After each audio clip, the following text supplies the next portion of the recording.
and a detransitioner's journey. That and more coming up.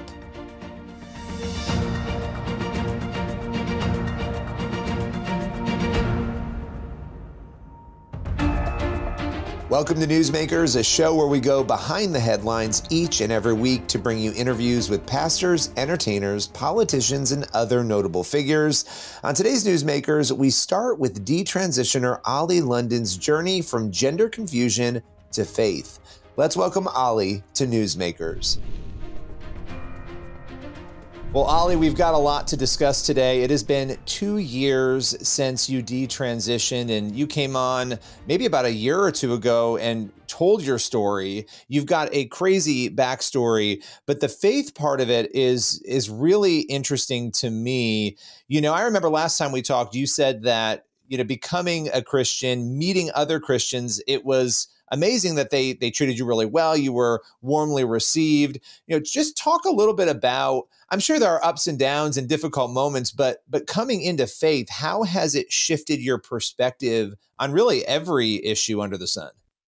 Well, firstly, it makes you realize, the important things in life. So, for instance, in Galatians, it says you are judged by your faith, not by your works. So, I think that's a message that I take personally, and many people can take personally, is like if we devote ourselves to faith, to following the teachings of Jesus, to doing good in the world, and to trying to also better ourselves, becoming a better person, trying to understand people that may have differences, trying to educate people about, bringing communities together, whether that's Christian communities, Jewish communities, or else what, and, supporting other people and having an understanding. So, for me, I think it's been a very powerful thing. And, for any Christian, I think it's important to welcome new people as well, because there's a lot of young people that are being led astray these days. They are not connecting with God. God is being taken out of the classrooms in some places. And, I think it's something that the young generation is missing. And for me, when I found faith in God, it gives you that happiness, it gives you the purpose. And I think, that is the most important thing in life. It's not material possessions, it's not other things. It's literally having that, renewed sense of purpose and wanting to help others. What was your epiphany moment for you, right? Because obviously anybody who decides to detransition, you have to come to that position. What was it for you that made you finally say, okay, this is it, I need to change back? Well, I just wasn't happy. And, I was reflecting for many, many months about, do I continue down this path? Do I continue getting more and more surgeries? And at the end of the day, it was only giving me a temporary happiness for a couple of months every time I would do something. And I was thinking, can I live my life, the rest of my life like this, being unhappy and pretending to be happy, putting on a smile, putting on the makeup, pretending to be happy? Or can I actually take a step back and think, how can I change this mentality? How can I fix my thinking? And it's a very difficult thing. Again, going back to the link like addiction, it's a very difficult thing to get out of that headspace and to be strong and to say, you know what, I need to make some changes in my life. Very, very tough. But again, that's where going to church and Christianity came into my life, because that was the stepping stone for me to feel encouraged to change. That was the stepping stone that helped me feel some strength that I can actually do this. Because before I was thinking, I can't get out of this now. I'm trans. I'm trapped like this now. I better continue to be happy. So that for me was a big, big stepping stone, and giving me the internal strength to say, you know what, I need to take a step back and find that inner happiness. As we are at this 2-year anniversary of your detransition, what are you most thankful for to God? What are you most thankful for in life as you just reflect on that journey, that 2-year journey? It has not been easy, but here you are able to talk about it and help others. Well, yeah, the thing I'm most grateful for is learning a life lesson. Going through these struggles, while difficult as it was, is helped me be a lot happier. I dedicate my time now to try and raising awareness of issues in the world. I'm visited Israel. I've during the war, I've tried to help other communities and help educate people about what's going on in the world and trying to do good, doing a lot of charity projects for women's rights as well. So that's given me, again, a sense of purpose. And, I do try to encourage my young followers as well. If you're feeling trapped, if you're feeling unhappy, why not just walk into a church? Because I guarantee you that will change your life, because Christians are very kind people. They're non-judgmental. And I think that's what a lot of people trapped in this gender cult feel, is that, oh, Christians are judging us, they're not accepting. But actually, Christians are the most accepting community. They don't judge you for their past. They actually want to try and help you redeem yourself. And, as Galatians says, you're judged through your faith. So I think I would encourage any young person, go step inside the church, and that will change your life. And, open a Bible. If you don't like reading, go watch a YouTube video with, somebody reciting some of the Gospels. Do something like that. Just a small change in your life can give you enough strength to try and turn your life around. Well, and you have done that. You have turned your life around, and looking forward to having you back again very soon. If people want to connect with you, because you're very active on social media, where's the best place for them to go and do that? Thank you so much, Billy. So on X, it's Olli London TV, where I share a lot of issues and news stories going on in the world. And Instagram is London Olli as well. Well, thank you so much. Appreciate your time today. Thank you very much, Billy. Always a pleasure. Thank you. Be sure to continue praying for Olli and other detransitioners as they navigate this complex issue and find freedom. We'll be right back in just a moment with more Newsmakers.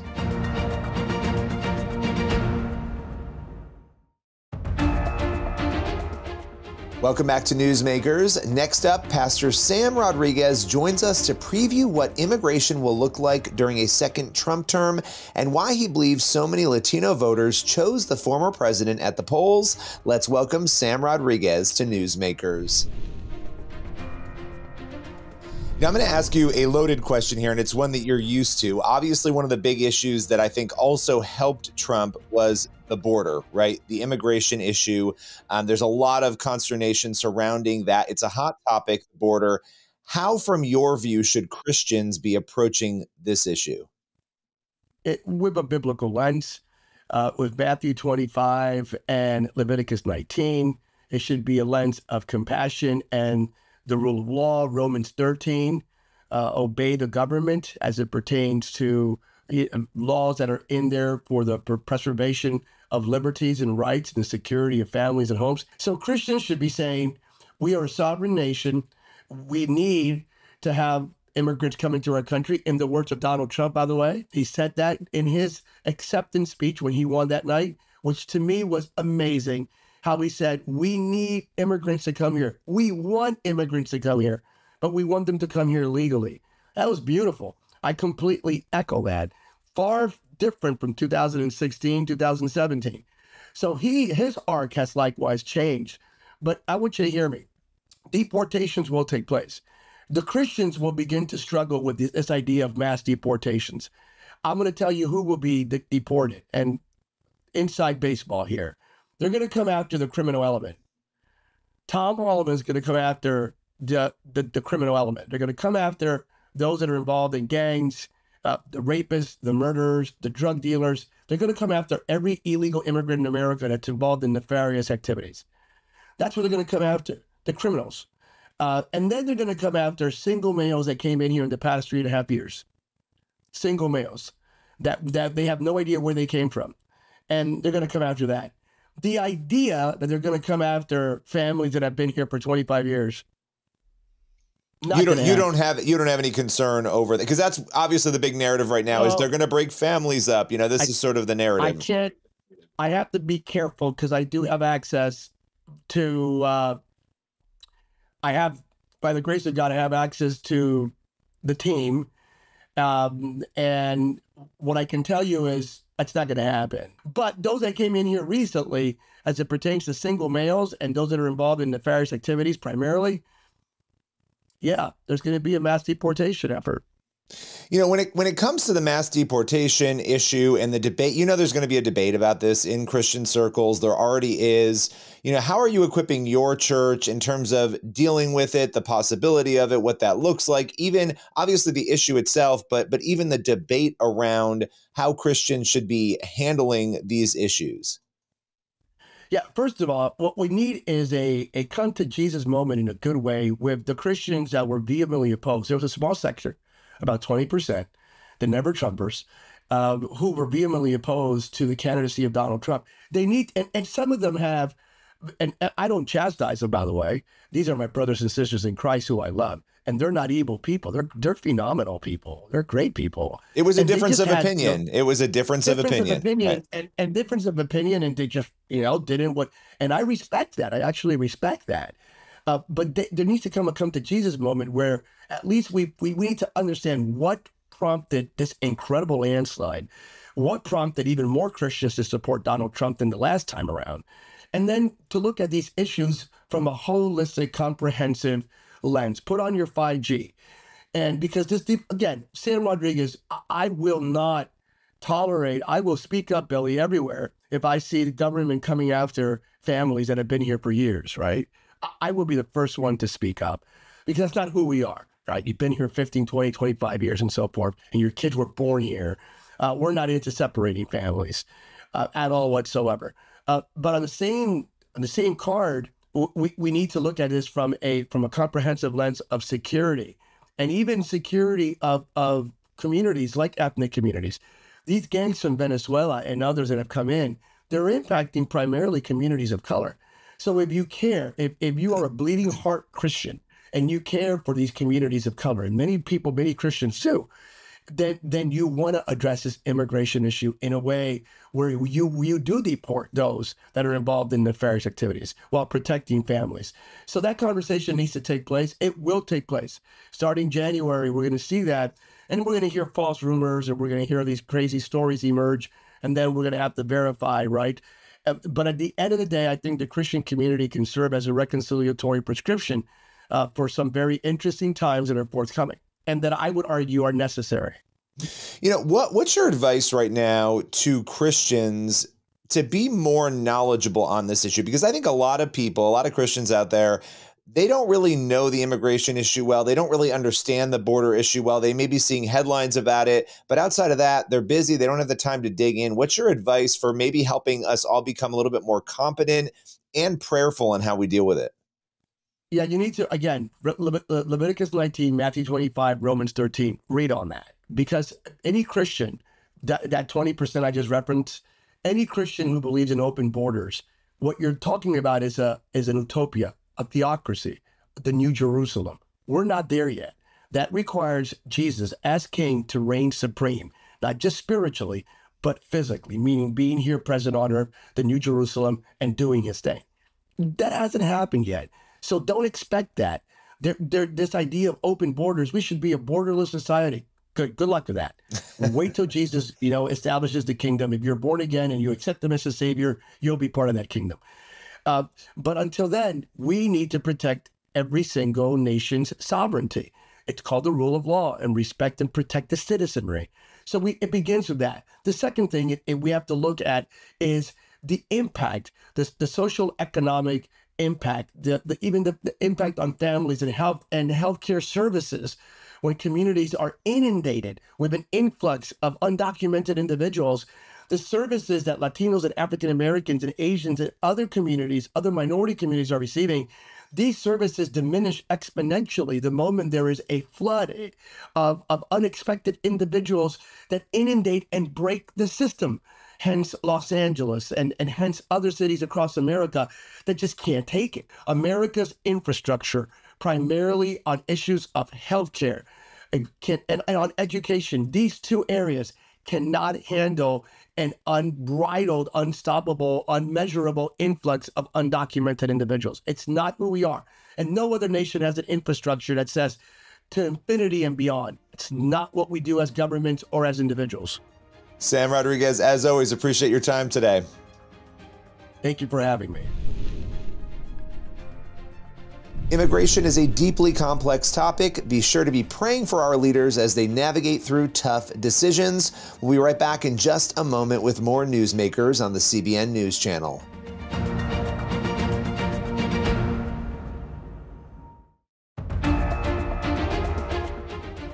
Welcome back to Newsmakers on the CBN News Channel. For our final segment, we are sitting down with director Richard Hall to talk all about his new documentary that he made alongside actor Chris Pratt. It's called Fighting Spirit, A Combat Chaplain's Journey, and it released November 8th in theaters. Let's welcome Richard to Newsmakers. So Fighting Spirit, A Combat Chaplain's Journey, where did the idea come from? What did you learn? What was the most shocking thing that you learned about these chaplains who are out there doing incredible work? So on the one hand, chaplains go into combat wearing a uniform, but not carrying a weapon, which you got to scratch your head and go, why would anybody do that? You know, it's a profession that obviously you don't just do for a paycheck. You do it for some higher calling. And calling is the word we use in the movie, and that's probably a pretty good word.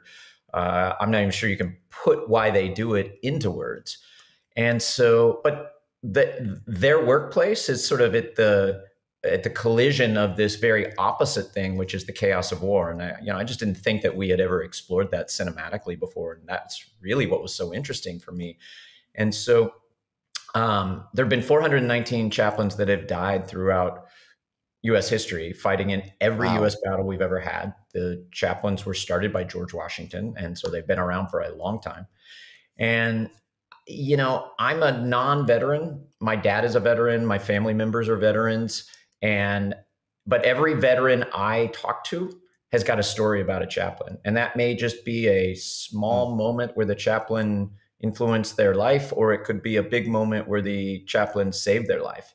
But chaplains are really revered in the military, and it's hard for people outside the military to know that. And so I'd say probably the biggest thing I learned is also the biggest challenge that we had, which is pulling the stories out of the chaplains, because they don't like to be part of the story traditionally. And that's why we don't know their stories. They like the spotlight to shine on the soldiers who they're there to serve, and those soldiers serve us as Americans, and that's the way they like it. So pulling these things out turned out to be very difficult, but also one of the more interesting things about the movie. And ultimately, I think what I learned about them is also sort of the call to action in the movie, which is that one person can make a difference. And, you know, as we say in the movie, sometimes what a chaplain does is they're just present, and they're dealing with these moments of life and death with soldiers, young and old, and families. And it's really intense, and it's really powerful, and it's very existential. And a chaplain may come from a particular faith, and all faiths are represented in the chaplain corps of all the different military branches. It's, you know, Christian and Catholic and Protestant and Jewish and Muslim and you name it. But when you're on the battlefield, you're dealing with soldiers of all faiths and no faiths. And it's a real opportunity for people of faith to live their life in a very, you know, faith-forward way. It's an incredibly unique example of living your faith. And all of that was just so interesting to me that I just couldn't say no to it. It just really captivated me as a storyteller. So before we go, I want to ask you a little bit more about Chris Pratt, because obviously Chris Pratt's an A-list actor. People know him. He's also been a very outspoken proponent of military and America and the nation. And so getting him involved, how hard was that? How did that come about? Would love to just hear a little bit of his involvement in this project. Well, this is my 28th movie as a producer, and it's my first as a director. And so I do know my way around Hollywood and have been doing this a while. And my one of my other partners, Daniel Snyder, who also produced the film, has been doing the same for about as long. And between the two of us, along with our partners at Paulus Productions, we know a few folks. And so I think it's a really good strategy for a documentary to try to bring in a person that's got a big platform, particularly if it checks all the right boxes and feels authentic. And Chris was that guy for us. He's a big military supporter. He's a very faith-forward guy. I mean, he really has a true heartfelt interest in telling these stories, most of which have never been told. And so I think the other thing that's interesting about it is, Chris has really tried to sort of calm the storm during the last few weeks of the presidential race. And he's been vocal about that. And I think that's part of the opportunity here. By putting the movie in theaters, yes, we are doing it because it's Veterans Day. That's pretty obvious. And it's a good way to go and celebrate veterans. But it's also a few days after the presidential election. And, you probably use a little healing here, all of us. And so forcing people to come into a movie theater together with folks who maybe they don't even agree on everything, but you can find common ground in the role that combat chaplains play and the heroic actions that they have. And so that's a great way to start conversations with your neighbors. It forces people to come together. And so that was very intentional because the movie is only available in theaters. You can't get it anywhere else, not on streaming. It's only available in theaters. And I think that's probably one of the things that Chris was responding to. And even larger than that, I might argue that we've made a superhero movie, but we don't have a superhero movie marketing budget. And so I think it's an opportunity for people to kind of vote, I guess in a presidential election week, that's, a good word, but to vote by going to movie theaters this weekend on opening weekend. And when you buy a ticket, you send a signal to the theater owners. These are the kinds of movies I want to see in theaters and I'm willing to show up, because right now people generally just go to movie theaters for superhero movies and, maybe an occasional horror movie and maybe a animated family movie, but that's about it. And so if you're going and you're supporting a movie like this, you're going to see more of them. I mean, the theater owners are in the business of selling tickets. And so if they see a bunch of tickets being sold around a faith-based and military-focused movie that really deals with patriotism, they're going to give you more of them. And so I think that was another thing that Chris really sort of responded to as well. Well, I so appreciate you taking the time. Again, it's Fighting Spirit. Thanks so much. Thank you so much. You can find out more about the film at fightingspiritfilm.com. We'll be right back in just a moment with more Newsmakers.